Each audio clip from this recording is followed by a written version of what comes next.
Welcome to the Design Rodeo podcast. This is the space where we explore all things design, business, education, and the ever-changing dynamics of our industry.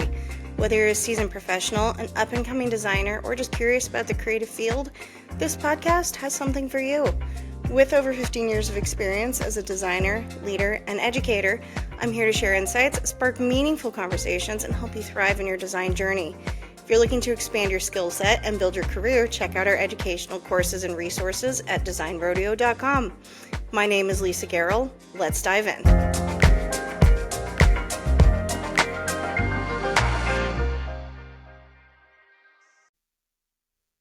Welcome to the Design Rodeo. I'm Lisa Garrell, and today we're diving into a fundamental question that shapes everything around us. What is design?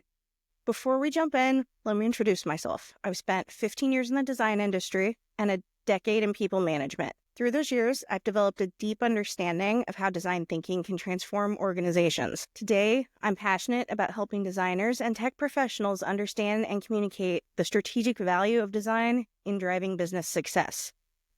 The Design Rodeo is more than just a podcast. It's a platform I've created to help professionals like you unlock the power of design thinking. Through our educational resources, coaching sessions, and strategic consulting services, we're building a community that bridges the gap between design excellence and business success.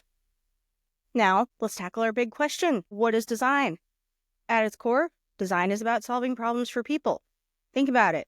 Everybody has pain points they want to resolve, and that's where design comes in. But here's a common misconception I want to address right away. While aesthetics are important, they're just one piece of the puzzle. Design is actually based on a rich foundation of psychology, physiology, engineering, business, and research. Those beautiful visuals you see, they don't come until the end of the process. In fact, I'd argue that design is anything that is done with intent.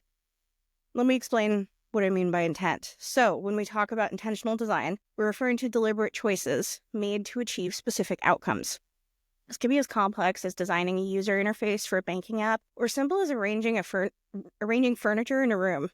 The key is that these decisions aren't random. They're carefully considered to serve a purpose. Think about something as basic as a doorknob.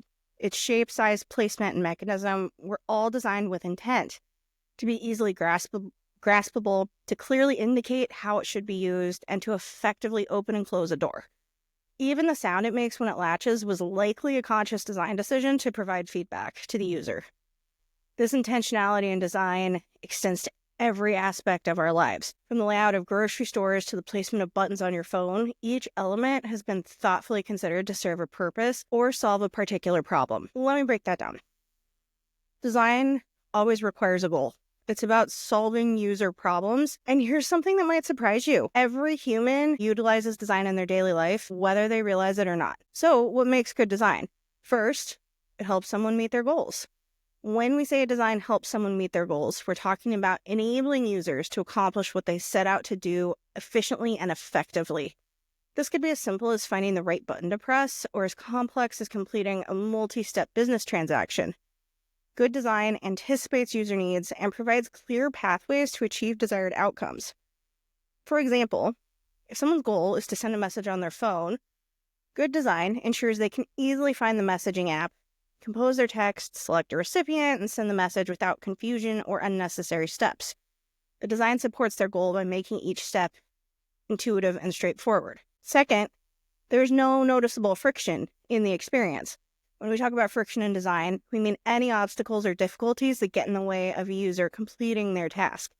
This could be confusion about what to do next, unnecessary steps in a process, or anything that makes the experience feel challenging or frustrating. Good design eliminates these pain points, making the experience feel smooth and natural, almost invisible to the user. Third, it's flexible enough to accommodate different users. When we say design should be flexible, we mean it should work well for people with different needs, abilities, and preferences. This includes considering factors like accessibilities for users with disabilities. So, as an example, screen readers for visually impaired users are incredibly important. Adaptability for screen sizes and devices. Accommodation for various skill levels from beginners to experts. Support for different languages and different cultural contexts. For instance, a well-designed website should be just as usable on a smartphone as on a desktop computer, should work with assistive technologies, and should be understandable regardless of the user's technical expertise. This flexibility ensures that the design serves the broadest possible audience without excluding anyone. And fourth, it clearly explains the system or process status. When we talk about explaining system or process status, we mean that good design should always keep users informed about what's happening. This means providing clear feedback about where they are in a process, what's currently happening, like loading, processing, or completing an action. What will happen next, whether their action was successful or whether there was an error. Think about a file download. Good design shows you the progress bar, tells you how much time is left, and confirms when the download is complete. Or consider a payment process that clearly shows which step you're on: billing, shipping, confirmation, and what steps remain. This kind of clear communication reduces user anxiety and then builds trust in the system. Let me give you another simple example. Making toast. Yes, making toast. Think about all the design decisions that went into your toaster. The slot size, the temperature controls, the spring mechanism, the timer. Even something as simple as making breakfast involves countless design decisions that make your life easier. Let's break down the process of making toast to illustrate how good design makes complex tasks feel simple.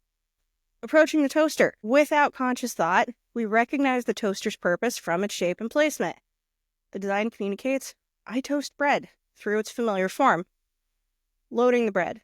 The slots are sized perfectly for standard bread slices. No instructional manual is needed. Their depth shows exactly how far to insert the bread.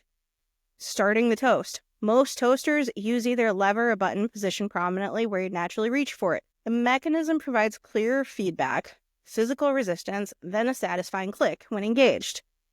Setting preferences. The dial or buttons for darkness are intuitive, often using simple numbers or icons. The interface makes it obvious how to adjust settings. Monitoring progress.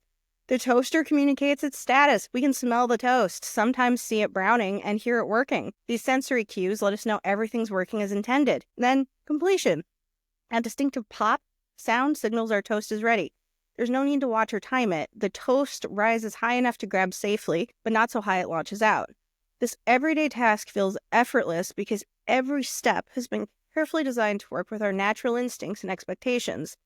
We don't need a manual because the design itself guides us through the process. That's the magic of good design at work.